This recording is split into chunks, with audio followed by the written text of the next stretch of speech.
Good afternoon, and thank you for joining this session. Today we are going to talk about the electrifications of the steam and how we can maximize the potentials of the heat pumps utilizing steam with MVR technology.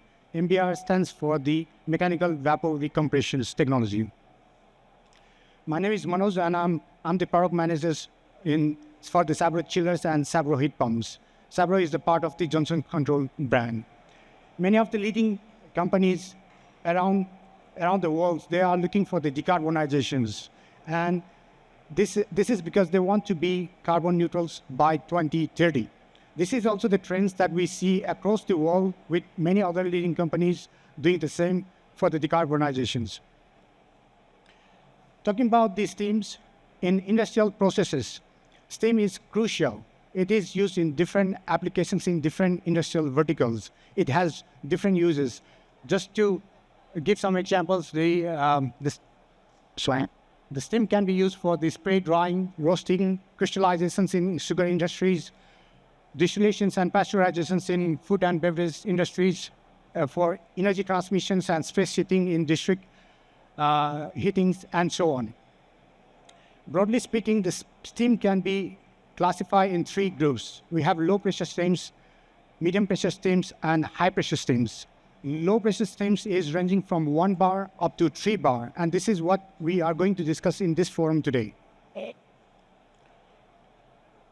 Traditionally, in industrial processes, the steams are being generated utilizing the gas and the oil boilers. They are not just inefficient, but they have an efficiency typically in the range of 80 to 90%. Not just they are inefficient, but they are also difficult to maintain, and they have a high operating cost. This is the pictures that I took when I was in New York last month. So you can see that there are lots of waste energy in the city. So is the case in several industrial applications. Now we are talking about the alternatives. So the alternatives we are going to talk about is having about 4 times more efficiency compared to the traditional oil boilers. Talking about the industrial applications, there are lots of waste heat, and the waste heat is typically below 50 degrees C. These waste heat are being released to the atmosphere. They have no purpose as of today. They are not being recovered. So this is the concepts where we can reutilize the waste heat to produce something useful for the industrial processes. So the idea or the concept is based on the 2-stage heat pumps as shown on the pictures. So the heat source or the waste heat is being fed, the waste heat is being utilized here with the first stage of the heat pumps that is able to produce the hot water. This first stage heat pumps here, the refrigerants could be natural refrigerants, hydrocarbons, or any other synthetic refrigerants. The hot water so produced is then fed to the MVR technology to produce the low pressure steams. So let's look into these concepts more in details, especially the MVR systems, how it works, and what are the main components. Looking at the main components in here, you can see that there is a big separator in the middle.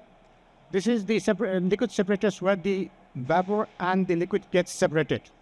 On the top, we have a steam compressors. It could be 1 stage, 2 stage, or 3 stages, depending on the requirement of the low pressure steam.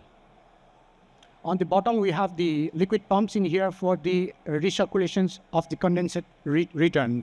And on the back, we have the electrical cabinets to power the systems up, as well as we have the VST for the capacity control.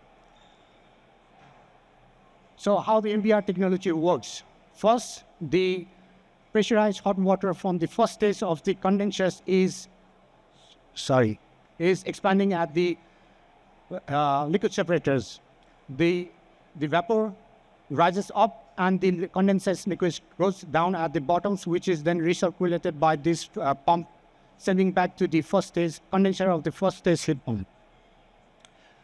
The pressure inside the liquid separators is below the atmosphere, and it is at vacuum. So the steam which is in here travels on the top, which is then sucked by the MVR compressors in here, which gets recompressed to produce the low pressure steams to a desired level. So produced steam is then sent to the steam networks in the for the industrial uses. For the mass balances, these steams is then fed back to the condensate returns to the liquid separators. So this is an example where we can see that how ammonia as a first stage heat pumps and MVR as a second stage heat pumps can work together. And here we can see that we are trying to generate the steam pressures of 3.5 bar or 139 degrees C. So the waste heat that we just talked about, like in this example, we consider around 39 degrees C as an inlet for the first stage heat pumps, which is able to produce the hot water at 87.5 degrees C. These hot waters can directly be used for the industrial processes or can be fed to the steam MVR system. There are some of the pressure drops in here, so hence the pressures inside the liquid separators is around half a bar, and the temperature is at 83 degrees C. The steam then goes to the top and is sucked by these compressors. Here we are utilizing the 3-stage MVR compressors in order to produce this 3.5 bar. Each compressor is able to do 20 K lift in this example. So altogether 20 plus 20 and 20, we can do around 60 K lift in this example. So for this example, this has been calculated for an applications based for the food and beverage applications. So the total COP, you can see that we have around 4 COP and the total heating capacity of around 1 megawatts. Earlier this year, Johnson Control has been announced as one of the 7 finalists of the MVR Technology Prize competitions. The competitions is basically focused on decarbonizations of the steams in tall, for the space heatings in the tall commercial building in New York State. This is the proposed solutions that we have proposed for the competitions. This solutions is able to produce the chill water as well as the hot water and the steam at 1.2 bar or 2.1 bar.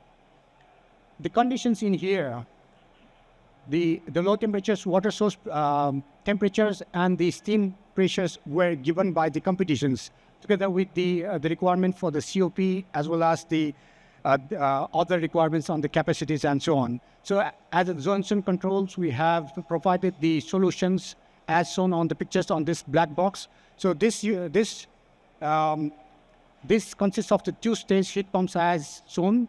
So the first stage heat pump is the CYK high temperature heat pumps that utilizes the R134 Jet E as a refrigerant, which is low GWP with the low GWP refrigerants. And on the MVRs, we are utilizing the water as the refrigerants. So if you see into the performance for 1.2 bar, so with these systems we can do the total heating capacity of around 1.7 megawatts with the heating COP of around 2 and the total COP of about 3, both combining the heating as well as the cooling. No. Talking about the water, it's natural, it's inexpensive, it has a high efficiency, it has 0 GWP and 0 OWP, right? Everyone knows that one. But water as a refrigerant also have a very good thermodynamic properties, so it can be utilized for the high temperature applications. So this is what we can see on the graphs in here. So we have the line, the COP chart in here with the for different refrigerants in here. These are the refrigerants that are being utilized for the high temperature heat pumps for generating the hot water or the steam. This is a bit theoretical curve, this is generated for the subcooling of 5K with the flash economizers and the temperature lift of about 60K. So what we can see in here is that the water has a very, very high discharge temperatures, critical temperature, and hence it is going higher and higher. But for other refrigerants, as shown in here, they have the critical temperatures between 90 and 120, and hence the COP is basically flattened out in here and then going down. So this suggests that water as a refrigerant has the potentials to be utilized for the high temperature, for the high temperature applications. In this examples, in this graph, we can see that this is the graph that is being generated for the discharge pressures of 3.1 bar steam pressure, and that is correspond to 134.4 degrees C. So what we can see in here is that the COP is increasing as the saturation substance temperatures is getting higher and higher. For this 3.1 bar, we can achieve at about, let's say, with these temperatures just below 120, we can achieve the COP of around 14. But with the higher temperature lift, we require more compressors to uplift the temperatures, and hence the COP of the systems will be lower if you require the higher temperatures lift. At JCI, we have been working with this concept and concept development for these prototypes that we are showing in here. This is based on the centrifugal MAC-bearing centrifugal compressors that is being utilized in YMC square platforms. This YMC square platforms is well known in the market for reliability, heavy duty, and efficiency. Since these compressors is the oil-free systems, this unit will produce the clean oil-free systems that is required for the food and beverage applications and other applications where it requires the clean steam. This system is also able to do the capacity controls even at the part load conditions. The design has the standard modular designs in order to accommodate different capacity as well as the temperatures.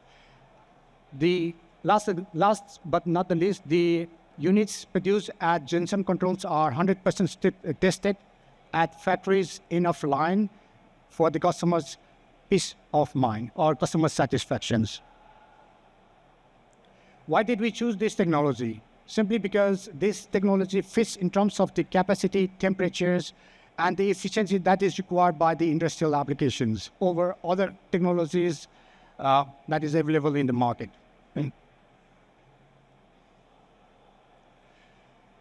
Talking about the experiences on the MVR, Johnson Control has been working with MVR technology since 2010. The first prototypes that we built was in 2013, and which was basically sent to our customers, which was shown in here. This unit was being tested between 2013 and 2015. The tests were successful and the results were as shown on the screen. This system was able to provide 875 kilowatts of heating capacity with the COP of around between 4 and 9, depending on the operating conditions, and it could achieve the low pressure temperatures at around 130 degrees C. So while talking about the different kind of technologies, it is important to talk about the cost of ownership of the life cycle cost of different kind of solutions that is available. So here in these examples, we have considered MVR heat pumps to compare with the gas boilers and the electrical boilers.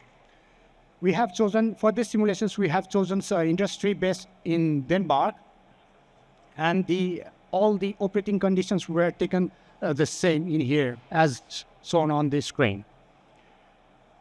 the electrical prices and heating prices were basically taken from the Eurostat's database for the industrial users, and they were taken for the price that was provided in this data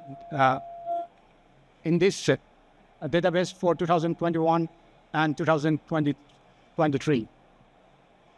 And what it suggests is that the total cost of the ownership for the steam heat pumps is the lowest in here. Maybe we do have a higher capex requirement for the steam heat pumps at the initial investment, but over the lifetimes, the steam heat pumps is the one that has the cheaper cost or lower cost compared to the gas boilers and the electrical boilers in here. Just to keep that into the different perspective. So what we can see in here is that steam heat pumps for operating cost per hour is 68 euros, whereas for the gas boiler we have 238 euros per hour. And for the electrical boilers, it is 137 euros per hour.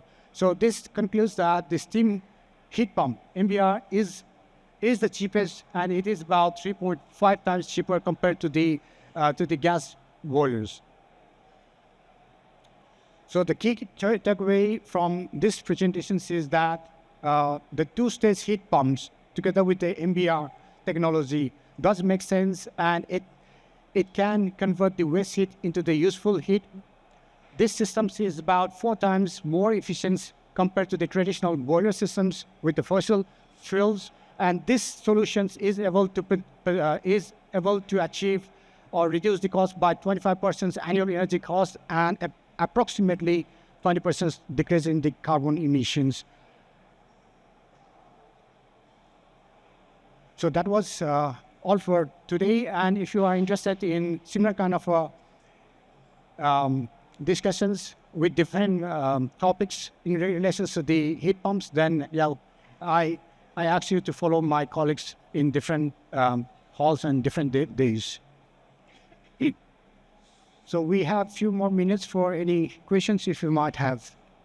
Thank you for your attention.